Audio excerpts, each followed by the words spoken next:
Hello दोस्तों, नमस्कार। आज हम एसएसबी टेक्निकल गुरु में आपका स्वागत करते हैं और हम आज बात करने जा रहे हैं पशुपालन प्रबंधन संस्था द्वारा जारी विज्ञप्ति के बारे में। इस विज्ञप्ति में क्या है योग्यता, कौन भर सकता है फॉर्म तथा साथ ही क्या रहेगी एग्ज़ाम फीस और जिस किसी को जो भी फॉर्म भरेगा उसको एग्ज़ाम में क्वालिफाई करने के लिए क्या-क्या है योग्यता और वेतन क्या मिलेगा, खास बात। क्योंकि सैलरी इंपॉर्टेंट होती है हर किसी के लिए, तो इसमें सैलरी और पद कौन-कौन से हैं, तो हम पूरी डिटेल से इस विज्ञप्ति को पढ़ेंगे और फॉर्म कैसे भरते हैं वो नेक्स्ट वीडियो लेके आऊँगा। तो शुरू करते हैं आज का वीडियो, जो है पशुपालन प्रबंधन संस्थान यानी IAM institute of animal husbandry management, जो कि जयपुर में, और उसके द्वारा एक विज्ञप्ति जारी की है जो 2 फरवरी 2024 की है। 2 फरवरी 2024 की।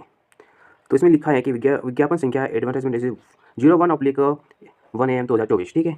तो आवेदन करने के लिए यहाँ क्लिक करें। तो आपको पता है कि आवेदन करने के लिए आप एक लिंक दे रखा है, इसके थ्रू आप डायरेक्ट ऑनलाइन फॉर्म भर सकते हैं।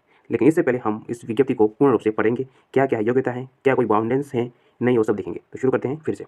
राज्य में पशुपालन के क्षेत्र में कौशल विकास कार्यक्रम को गति देने हेतु पशुपालन प्रबंधन संस्थान यानी कि आईएएम द्वारा किसानों व पशुपालकों की आय में वृद्धि एवं पशुधन में विभिन्न पक्षों जैसे कि भोजन, आवास, दुग्ध उत्पादन, स्वास्थ्य, पोषण एवं प्रबंधन, चारा प्रबंधन, प्राथमिक पशु चिकित्सा, रख रखाव प्रबंधन के प्रति ग्रामीण स्तर पर जागरूक करने एवं पशुधन से संबंधित उच्च गुणवत्ता वाले उत्पादों के क्रय यानी खरीदना, विक्रय, बेचना की जानकारी पशुपालक तक पहुँचाने तथा उपलब्ध कराने के लिए प्रत्येक तहसील स्तर पर पशुपालक सेवा केंद्र खोला जाना प्रस्तावित है।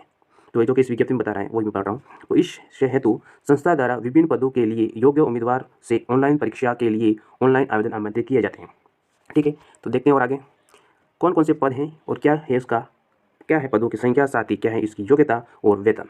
तो पहला है केंद्रीय प्रबंधन अधिकारी यानी कि सेंट्रल मैनेजमेंट ऑफिसर। इनमें पदों की संख्या है 280 हैं। साथ ही इसका मानदेय यानी कि वेतन होगा 24,500 रुपया मंथली, और योग्यता है स्नातक यानी कि ग्रेजुएशन होना चाहिए। जिस किसी के भी कॉलेज हो गई है कंप्लीट इन ग्रेजुएशन, तो वो इसका फॉर्म भर सकता है, तो इसका केंद्रीय प्रबंधन अधिकारी का। फिर नेक्स्ट है दूसरा पद है कौशल प्रबंधन अधिकारी यानी कि स्किल मैनेजमेंट ऑफिसर। इसके लिए भी पदों की संख्या 240 है। साथ ही मानदेय 22,500 रुपये है और योग्यता स्नातक उत्तीर्ण होना आवश्यक है, ठीक है। नेक्स्ट पद है तीसरा केंद्रीय प्रबंधन सहायक यानी सेंट्रल मैनेजमेंट असिस्टेंट। इनमें पदों की संख्या सबसे ज़्यादा 1400 है। कितने? 1400 हैं। इनका मानदेय है 21,500 और न्यूनतम योग्यता 12वीं जो उत्तीर्ण है वो भर सकता है, ठीक है। चौथा पद है कौशल प्रबंधन सहायक यानी स्किल मैनेजमेंट असिस्टेंट। कौन सा? Skill management assistant. इसके पदों की संख्या है 720 तथा मानदेय होगा, मैंने वेतन होगा 21,500, ठीक है। न्यूनतम उत्तीर्ण जो कि 12वीं होगा, 12वीं उत्तीर्ण होना चाहिए। साथ ही कौशल प्रेरक स्किल यानी कि स्किल मोटिवेटर होता है, जो कौशल प्रेरक होता है उसकी पद 450 है और मानदेय 18,500 रुपये मंथली, और न्यूनतम उत्तीर्ण 10वीं पास होना आवश्यक है। तो यह हुई पदों की संख्या। पद कौन कौन से? ये 5 पद हैं, केंद्रीय प्रबंधन अधिकारी, कौशल प्रबंधन अधिकारी, केंद्रीय प्रबंधन सहायक, कौशल प्रबंधन सहायक और कौशल प्रेरक। इनके अलग अलग पद दे रखे हैं और पद के साथ उसकी योग्यता और वेतन दे रखा है। तो इसका फॉर्म स्टार्ट हो गए हैं 3 तारीख से, लास्ट डेट 17 फरवरी है। तो आप उसके फॉर्म कैसे भरते हैं वो मैं नेक्स्ट वीडियो लेके आऊँगा, उसका फॉर्म भरने का प्रोसेस बताऊँगा। साथ ही इसमें फीस अलग अलग है हर पद के लिए, जैसे केंद्रीय प्रबंधन अधिकारी हो या चाहे कौशल प्रबंधन अधिकारी या केंद्र प्रबंधन सहायक, इन सब की फीस अलग अलग हैं भरने की, आवेदन की। इसलिए मैं आगे बात पढ़ते हैं फॉर्म कैसे भरना और कब कब एग्जाम डेट है सब। तो नोट, संस्था में एक से अधिक पदों के लिए आवेदन करने वाले इच्छुक अभ्यर्थियों को अलग अलग ऑनलाइन आवेदन करेंगे। मतलब जो 5 पद हैं उनके लिए एक पद के लिए एक जन आवेदन कर सकता है, दूसरे पद के लिए एक साथ 500 पद के लिए आवेदन नहीं कर सकते। मतलब अलग अलग फॉर्म भरना है 5, अगर 5 भरना हो तो, या फिर 1 भरना हो तो, जो भी आपकी योग्यता है योग्यता अनुरूप फॉर्म भरना है, योग्यता के अनुरूप फॉर्म भरना है। तो आगे बढ़ते हैं।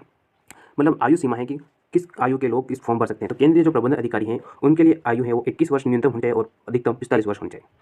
कौशल प्रबंधन अधिकारी के लिए 21 होनी चाहिए लास्ट, और अधिकतम भी 45 होनी चाहिए। साथ ही साथ जो केंद्रीय प्रबंधन सहायक है उसके 18 और अधिकतम 45, और कौशल प्रबंधन सहायक है उसके भी 18 और अधिकतम 45 न्यूनतम रहा है ना। तो कौशल प्रेरक भी 18 न्यूनतम और अधिकतम 40 एज होनी चाहिए। ये हुई आयु सीमा की बात। अब आगे बढ़ते हैं, परीक्षा शुल्क क्या रहेगा।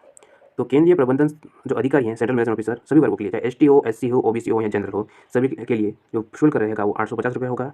नेक्स्ट कौशल प्रबंधन अधिकारी, उसके लिए भी जो सभी वर्गों के लिए हो उसका शुल्क रहेगा 850 रुपये। केंद्रीय प्रबंधन सहायक के लिए 750 रुपये हैं, कौशल प्रबंधन सहायक के लिए 750 रुपये हैं, और कौशल प्रेरक के लिए भी 750 है। और चाहे किसी के लिए भी आरक्षण वाले कोई ऐसा प्रावधान नहीं रखा गया है, सभी समान है और सभी के लिए सेम फीस रखी है। तो देख लीजिएगा आपको कौन सा फॉर्म भरना है और कैसे भरना है वो तो मैं वीडियो लेके आऊँगा। तो नेक्स्ट और बढ़ते आगे। आवेदन की अंतिम तिथि क्या है? खास बात यह है कि ऑनलाइन आवेदन कब से शुरू हुआ और कब लास्ट डेट है। तो यह 17 फरवरी शनिवार 7 बजे तक है। ऑनलाइन आवेदन करने की लास्ट डेट वो 17 फरवरी 2024 शनिवार शाम को 5:30 बजे तक है। तो कई विद्यार्थी ये सोचते हैं कि ये जो समय लास्ट 17 फरवरी को भरने की कोशिश करते तो रात को 12 बजे तक होगी लास्ट डेट। ये ऐसा नहीं है, क्योंकि शाम को 5:30 बजे बाद फॉर्म जो भरना वो क्लोज हो जाएगा, बंद हो जाएगा साइट। इसलिए आप बिना टाइम गवाए या 17 तारीख का वेट किए आज ही फॉर्म भर दें। फिर है ऑनलाइन परीक्षा शुल्क जमा करने की विधिता। चाहे आवेदन करना हो या फिर शुल्क जमा कराना उसी तारीख को, यानी 17 फरवरी को करना है। शुरू तो 3 तारीख से हो गए हैं, आज 2 दिन हो चुके हैं, तो आप भर दीजिए। अब है जो केंद्रीय प्रबंधन अधिकारी हैं या कौशल प्रबंधन अधिकारी हैं और जो हैं, इनमें क्या क्या जिम्मेदारियाँ दी जाएगी जॉब मिलने के बाद, तो उसकी देखते हैं। संस्था द्वारा गुणवत्ता पशुपालन उत्पादों में क्रय विक्रय की गुणवत्ता को उत्पाद के लिए किसानों तक उपलब्ध कराना। केंद्रीय प्रबंधन अधिकारी द्वारा न्यूनतम 1000 पशु आहार पैकेट की 50 की जगह पैकेट प्रति माह क्रय विक्रय करना अनिवार्य है। ठीक है, ये कुछ जिम्मेदारियां। अथवा साथ ही संस्था में 750 कैल्शियम कैन प्रति माह क्रय विक्रय करना अनिवार्य है। यह है केंद्रीय प्रबंधन अधिकारी की जिम्मेदारी। लाभ क्या होगा? संस्था द्वारा दिए गए लक्ष्य के अनुसार आय मासिक कार्य अनुरूप मानदेय 24,500 रुपये होगा और प्रति वर्ष वेतन में 10% की बढ़ोतरी की जाएगी। लक्ष्य केंद्रीय प्रबंधन अधिकारी द्वारा संपूर्ण लक्ष्य को पूरा किया जाना अनिवार्य है। समय समय ग्रामीण पशुपालकों को पशुपालन प्रबंधन के लिए जागरूक अभियान चलाना होता है। चलो साथ ही अब देखते हैं क्या है सिलेबस जो इसका एग्जाम होगा, क्योंकि आपको पता है एग्जाम कब है। खास बात यह ऑनलाइन आवेदन पत्र भरते समय कुछ दिशा निर्देश दिए हैं कि ऑनलाइन एप्लीकेशन फॉर्म में समस्त वांछित सूचनाएं अवश्य भरें। ऑनलाइन आवेदन भरने से पूर्व संस्था की वेबसाइट पर उपलब्ध सभी इस विज्ञप्ति को ध्यानपूर्वक पढ़ ले तथा इसमें दिए गए निर्देशों को ध्यान में रखते हुए आवेदन करें। आवेदन पत्र में भरे गए मोबाइल नंबर व ईमेल के आधार पर ही परीक्षा संबंधित कुछ सूचनाएं अभ्यर्थी को भेजी जाएगी। अतः आवेदन पत्र में भरी गई गलत सूचनाओं के लिए अभ्यर्थी स्वयं जिम्मेदार होगा। ऑनलाइन आवेदन के लिए संस्था की वेबसाइट, ये वाली वेबसाइट है www.पशुपालनप्रबंधन.com पर क्लिक कर जाए और अप्लाई करने की कोशिश करें। ठीक है, ऑनलाइन फॉर्म में मांगी गई इस सभी जानकारी अवश्य रूप से भरें। आवेदन पत्र का ऑनलाइन भुगतान किसी भी बैंक के debit card, credit card, UPI wallet या नेट बैंकिंग से किया जा सकता है। आवेदन को सलाह दी जाती है कि वह आवेदन पत्र में निम्न शुल्क की रसीद को प्रिंट लेकर अपने पास अवश्य रखें। आवेदन पत्र को संस्था के कार्यालय में भिजवाने की आवश्यकता नहीं है। आवेदक को सलाह दी जाती है कि ईमेल आईडी व मोबाइल नंबर स्वयं का भरें।